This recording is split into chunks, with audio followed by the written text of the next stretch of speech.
Kinship. Kinship's been a huge part of anthropology since the get-go. Even if you go back to Herodotus and the Greek sort of geographer or anthropologist, 300 BC or something like that, you find that they too are always fascinated with the idea of kinship. In their case, usually comparing or contrasting to what they saw as the Greek norm. So kinship is a big thing in anthropology. When anthropology starts as a modern discipline in the 1800s, especially American anthropology, which largely looked at Native American groups, kinship was absolutely central because Native American groups bear very little relationship to sort of the Anglo-American norm in terms of kinship patterns. And so it was one of the real visible differences between the groups. In fact, it has caused a lot of conflict and confusion between those populations during the Euro-American sort of takeover of North America. So when you're looking at kinship, it's a big thing in anthropology, has been from the get-go. There's a whole sub-branch of anthropology that deals with nothing but kinship. There's anthropologists that spend their entire lives, academic lives, doing nothing but studying kinship, for whatever that's worth.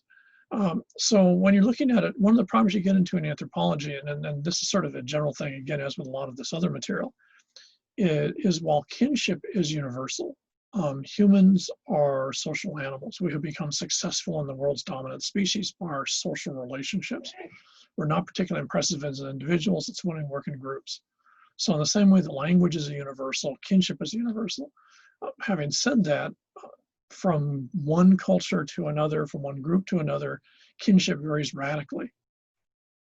So when you're looking at kinship, it's like language. It's universal in the sense that, yeah, every group has kinship. But having said that, it doesn't mean a particular type of kinship is universal. And this is really, really important to remember. And you see this sort of in a real interesting way if you ever look at sort of the dichotomy and clash between global, or as we'll see eventually, universalistic religions, which assume that everyone should be able to follow a religious doctrine. So whether it be Islam or Christianity or whatever, which very frequently have actually very explicit ideas of kinship in them. And the different populations around the globe that embrace those religions, but their kinship systems are entirely different.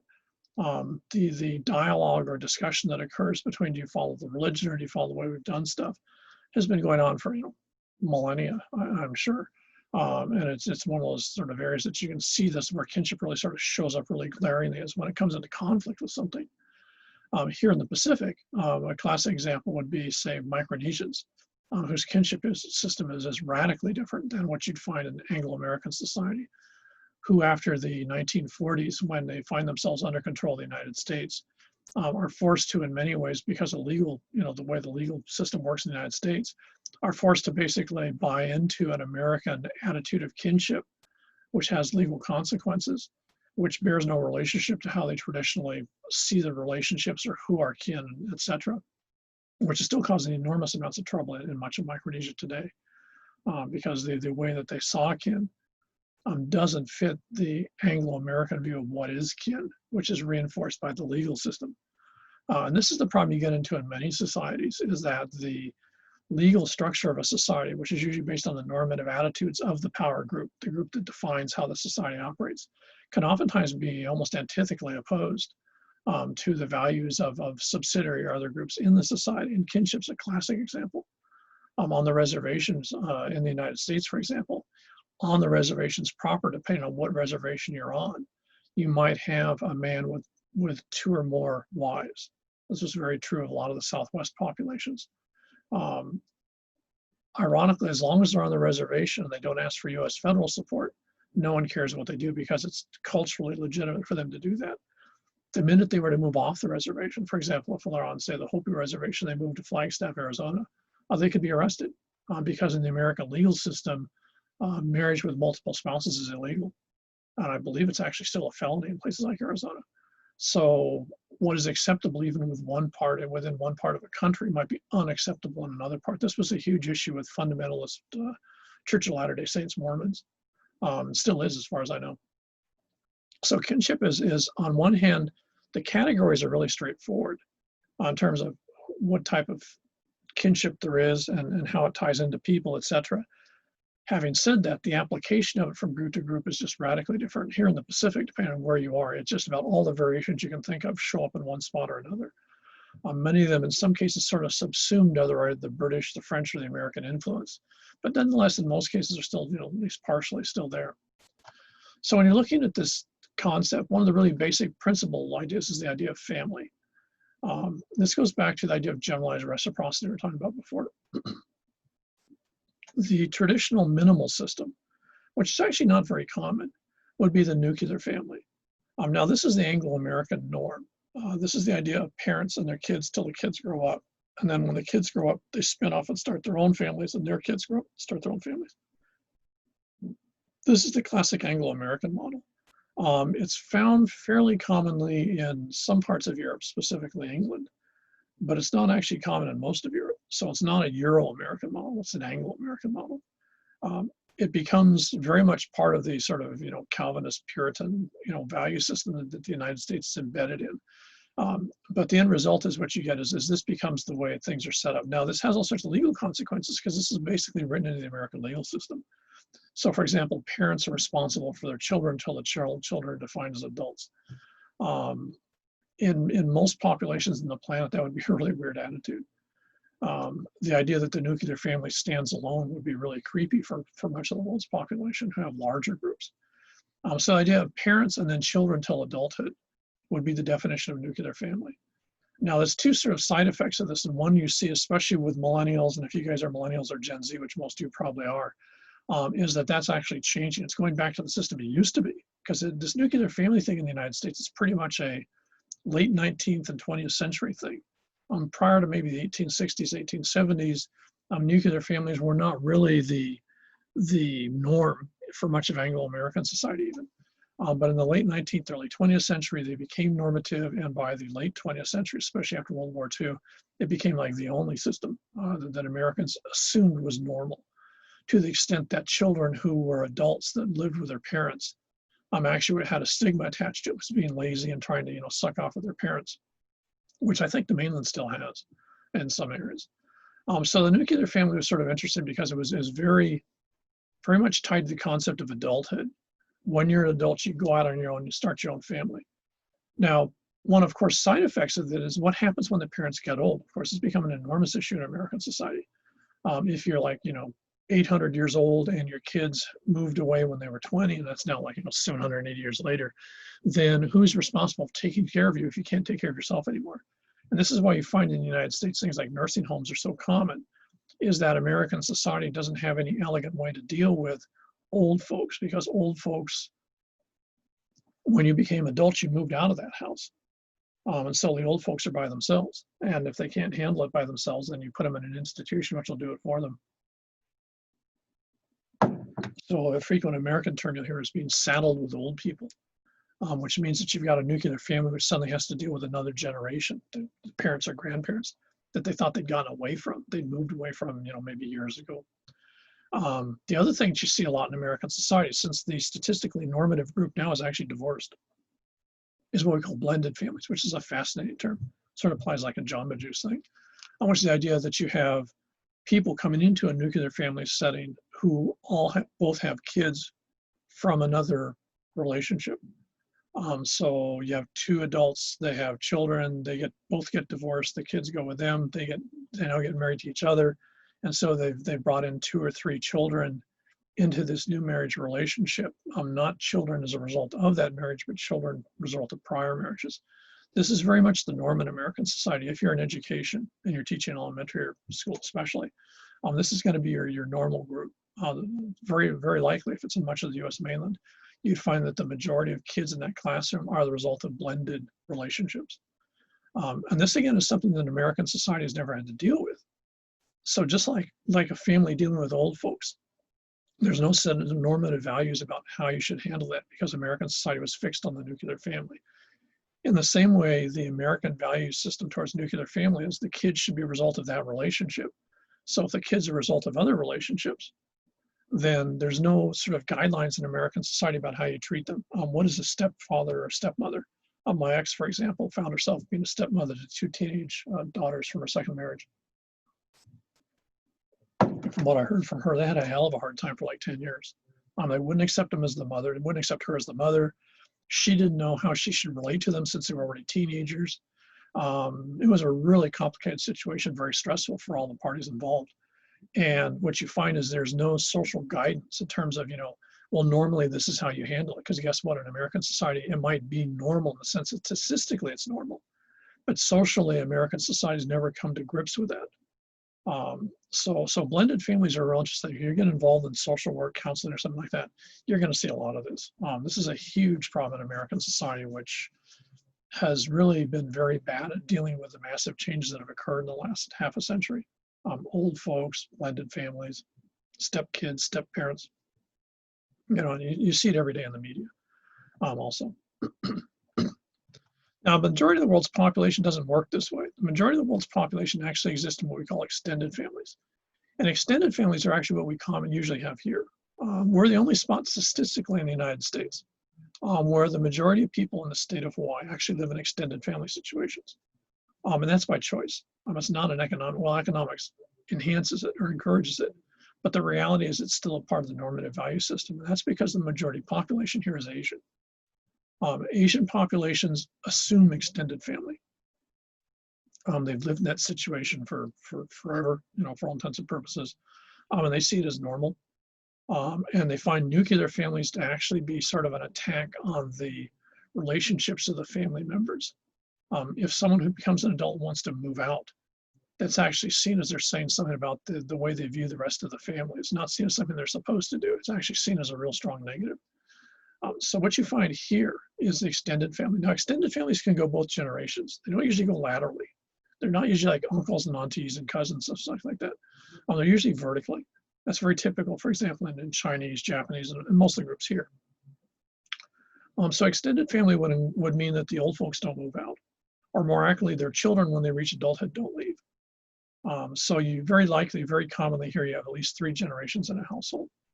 You have some of the older members of the family, you have the current sort of adult members of the family, and you have their kids. As the kids grow up, they will stay in the same household. What you see here on Oahu, because of the size of houses and limits and stuff, is you very frequently will find people will actually buy a house next to the other house. So in Kaimuki, it's very common, for example, to see the extended family actually isn't within the same structure, but they're literally physically next door to each other, or maybe like 2 houses down the street. But they still see themselves as being an extended family. They still interact in that way and still are constantly moving around from one house to the other, which is very different than the nuclear family. The nuclear family is really big on independence, on autonomy. The family's an autonomous unit. The 2 parents are an autonomous unit. Extended families on social networks. So it's a very different value system. And what this also means is in societies which have extended families, a lot of the issues about what to do with old folks don't happen that way. They tend to happen in terms of what member of the generation below, i.e. the adults, the kids, who in that family takes care of the old folks. And they oftentimes will dole it out, so-and-so does it on such a time, so-and-so does it on such a time. But among other things, what you find is in societies which have extended families, you don't see a lot of elderly homes. In Japanese society, till very, very recently, there are essentially almost no old folks' homes because Japanese society assumed that parents take care of their parents. This is still very true also in Korea and China, which is starting to cause a lot of problems because as the older part of the population grows and the number of kids shrinks, which is happening all throughout Asia, you very frequently have 1 or 2 30 to 50-year-olds who find themselves caring for maybe 3 or 4, 80 to 100-year-olds. And that's just causing enormous stress on the situation. Extended families sort of depended on fairly large family groups. That's what made them effective. Once this starts to taper down this way, especially in terms of age, then the whole system becomes sort of critical. And one of the side effects is what you find in Asian societies as in many other places. There's very little money spent on government, by government, on things like older folks' care, because that was always expected that was handled by the family. So for example, Japan and China, the government spends almost nothing on elderly care because I always assume the family deals with that. And so as this is starting to become more of a government problem, they suddenly find themselves with these bills and issues that they never thought they were going to have to deal with, which sort of goes back to that UML law I showed you guys earlier. So extended families are the norm. Most societies in the world exist in some extended family system. This includes most of Europe, Greece, Italy, France. Those are all extended family systems. And in that context, there's sort of a set of related concept, if you would. That's the concept of actual kin.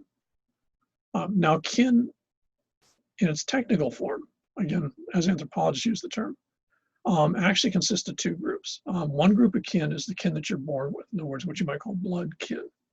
The kin who share the same genetic history as you do through, inheritance and same parents or relatives, etc. The second group of kin would be in-laws, the people who come into a kinship group by virtue of marriage or some other situation where they move in. And so this is the two types of kinship, blood kin and marriage kin. Now, frequently what you'll find is people who do a lot of this type of work, you'll see these in what we call genealogy charts. And you can see these where you see solid lines for birth kin and then dashed lines for marriage kin. There's no way I can figure out how to draw one in this class that would make any sense. So, feel free to look at kinship charts in Google, and I'm sure if you look at images, you'll see a gazillion of them up there. And so what you're looking at when you're looking at kinship is basically tracking those two groups. Now, the advantage to that type of kinship is there's very little confusion about who's what. If you go into a group in Chinese society and you say, are they your relatives? They go, yeah. And then if you specify, well, are they part of your original family? Were they born with the same last name, which is how the Chinese would phrase it? And they say yes, then you know that it's basically blood kin. If on the other hand, they say no, they originally had another name, but they moved into the family, that would be marriage kin. And you actually can see this because traditionally in Chinese society, this is certainly true now, my wife has this, this is very true in Hong Kong. When someone marries into a family, they hyphenate their name. They don't take their husband's name. The woman hyphenates, so she has her husband's name and her name. And that's how you do it in China. Women in Chinese society move into men's families, but it's always made very clear that they're not actually a member of the family because they've got a partially different last name. And this has to do with the whole issues of gender and attitude and the idea of marriage kin, which is very typical in many societies, but it's sort of exaggerated in Chinese society. This isn't uncommon in Europe either. You see it a lot in France. I'm not sure about Italy or other places, but certainly the French tend to do this a lot. And what it's sort of saying is at some point when someone marries into another family, they're not giving up the relationships to the family they were born into. They're just sort of adding another group, fusing them if you want. It's probably a good way to think of it. You're actually fusing the two groups. So that's the two types of kinship. Fairly straightforward. Henry does a good job in the book, so just go through that. The fictive kin is a little trickier. I'm going to send you the Pleasantville video for you guys to watch, so be warned. I'm just FYI on that. It's fairly long. It's about 40-50 minutes, but I think you'll find it absolutely fascinating. And it gets back to this whole sort of digital stuff we were talking about earlier. But the other part is what we call fictive kin. And again, I think things like Second Life are real fascinating examples of that. I'm not sure.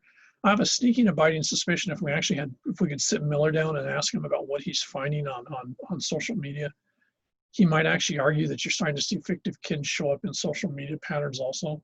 But social media hasn't been around long enough, I don't think, for this to really get sort of clarified. Second Life's been around for almost 20 years, so it's a lot more focused, I think.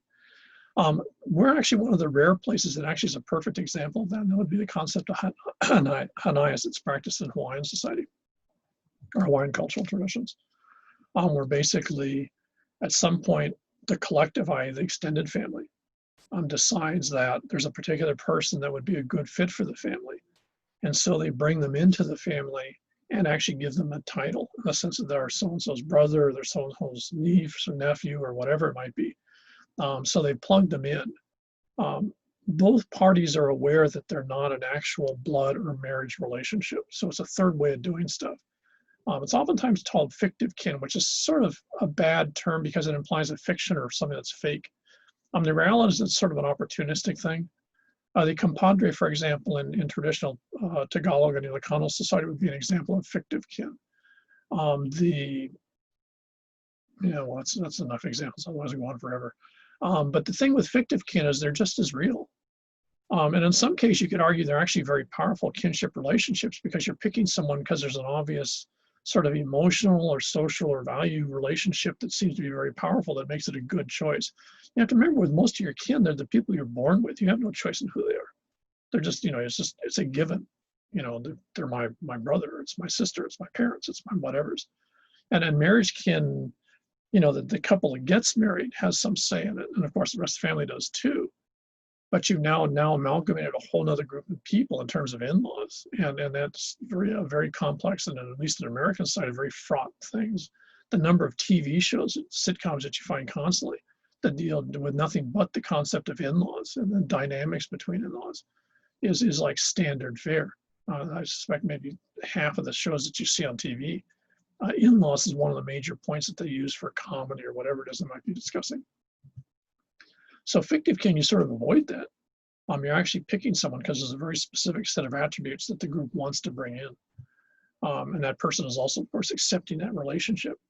So fictive kin really doesn't get enough study, probably in most areas. It's probably on more study here than any place else I can think of because of the power of the concept Hanai. And there's a long tradition that goes back hundreds of years of doing it. Kamehameha, for example, was Hanai. Kalakaua was Hanai.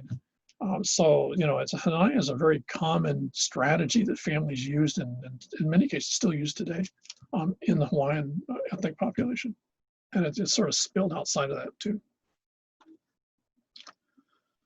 Let's see. Yeah, okay, let me do the gender. I was trying to decide if I want to do the gender in this one or wait till next time. One of the ways, going back to this whole idea of kinship and sort of family, one of the problems that you get into when you talk about things like gender is that there's sort of an assumption that when you're talking about biology, you've sorted out the entire problem. In many societies, biology doesn't have a lot to do with gender. Biology is biology, gender is gender. Gender is a social construct. And if you go back to sociology, and I think when I was right at the beginning of the semester and talking about theory and stuff, one of the big things that sociology came up, which is a real handy way to look at a lot of this stuff, is the idea of role play. In the 1950s and 60s in particular, sociologists were trying to explain how people behave in particular groups and why they change behavior when they move from one group to another group. So you get some guy who's, for example, in a work setting and behaves like he's part of an office group. He goes in some other situation, maybe he's out golfing or playing tennis or something like that, and he acts like an entirely different type of person, but it's the same person. And so sociologists came up with this idea of role play, which is the idea that the people everyone's an actor. And as you go through life, you actually have a set of roles that you play, just like an actor on screen or on the stage or whatever. But those change. They change as you go through time. So if you think about it, you guys don't act like you did when you were 12 years old as preteens. That's a set of roles that preteens do. Folks in your age group as adults, if you try to act like you did when you're 10, people, if you're lucky, will think you're mental. But in most cases, they're going to really try to avoid you because it's really, really weird. It's inappropriate role. It's like someone in their 50s trying to act out like they're 20 on a TV show. It's just going to look really strange. Well, it probably would never happen. So in that situation, the idea of role play is really sort of a key factor. And part of role play in many societies is the idea of genders.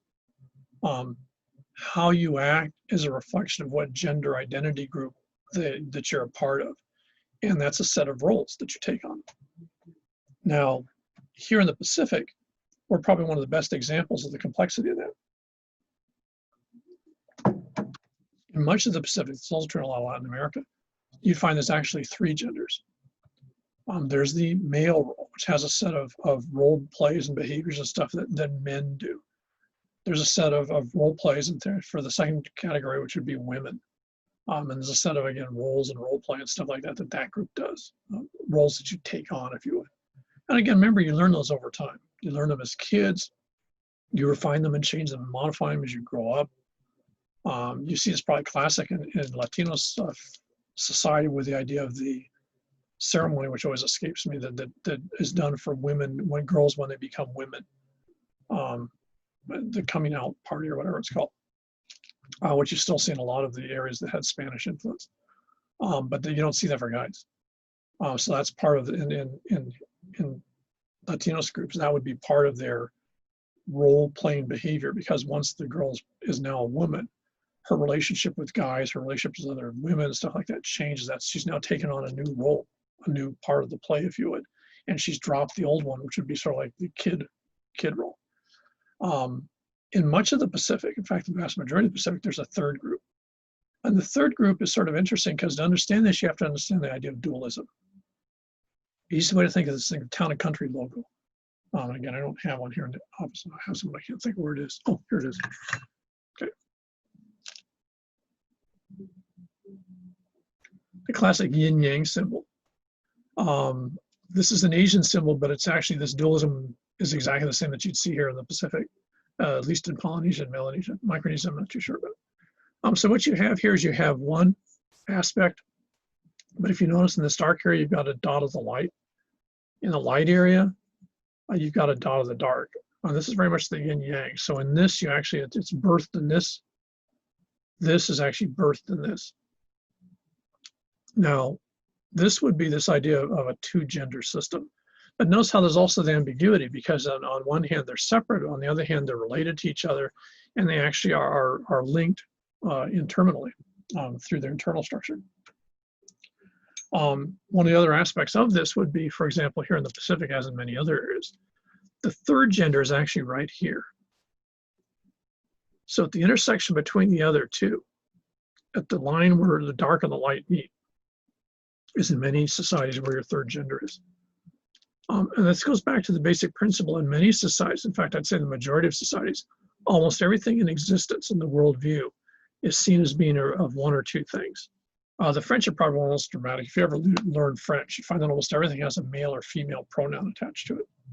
Le table, for example. And so they've actually basically gendered everything in the world, either to male, being more male or more female.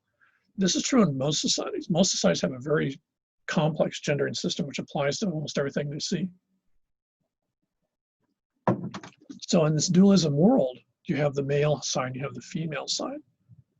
But in most cases, especially here in the Pacific, they're sort of seen in opposition. So the male side, rather than being the Chinese one, which is sort of fitted, in the Pacific, you could say they're actually sort of pulled apart. And so what you find is they're not antithetical to each other, but they're not the same type of thing. So in that context, what you get then is, if this is the dualism, you have to be one or the other. Think of the classic American image of hot and cold, light and dark, all that type of stuff. Then what you can also have is right in between. And you'll frequently find this is where you find folks who are either spiritual, as we'll see later when you get into religion, this is where shamans would come into play. So what you find is that for the vast majority of people, they either will be one or the other. They'll either be this part or that part. But for a peculiar set of folks, they will actually, in many cases, very intentionally, or maybe the group will pick them. For example, as we find with Native American groups, they're actually picked, and they will be here in between. And so what they do is they take some of the aspects of this, and they take some of the aspects of that. So if you go back to this image, they take some of the aspects of male, and they take some of the aspects of female, and that's who they are. So they're this third group. This is real common, again, in many societies. Here in the Pacific, it's incredibly common. It's actually fairly common in Asia also. Native American groups, almost all of them practice some form of this. So what you get is a particular individual who has the ability to sort of tap or understand the male half, and also tap or understand the female half. Now, if you have the rest of the universe separated, that makes this individual very powerful, because the folks over here can't understand those insights because they only see one half of it. The folks over here can't understand because they only see one half of it. So if you would, this is black, this is white, or this is hot and this is cold, this is temperate or gray. And that gives them the ability to access both of these systems, power, mana, whatever it might be, as we'll see later. And that's where a lot of your third gender comes in. So in traditional societies, where this has been around for a long time, you find that third gender is actually quite common, but it's rather restricted. It's not a large population. It's a fairly small group. And it's part of a highly ritualized, highly constructed set of relationships, as we'll see when we get into it later with religion. The Burdash with a lot of the Plains Indian groups is a typical example, where the population actually picks someone at a young age, usually a guy, and actually raises them both as a boy and a girl, and makes it very clear to them as soon as they can understand that they're not the same as anyone else. They are both of those things. They're basically, that child has been picked to become a religious person in the group. And most every family would have someone who had gone through the Burdash and would be that third gender, if you want to think of it that way. I'll be sending you a video, actually I'll do that right after the Pleasantville one, on a not super bad video that was done in Australia on the third gender in Tahiti. There's parts of it that are sort of goofy, but most of it's actually not bad. The Fa'afafine, for example, in Samoan tongue would be another example of exactly the same thing. The traditional concept of mahu, which is also what's called in Tahiti, would actually be an example of the third gender.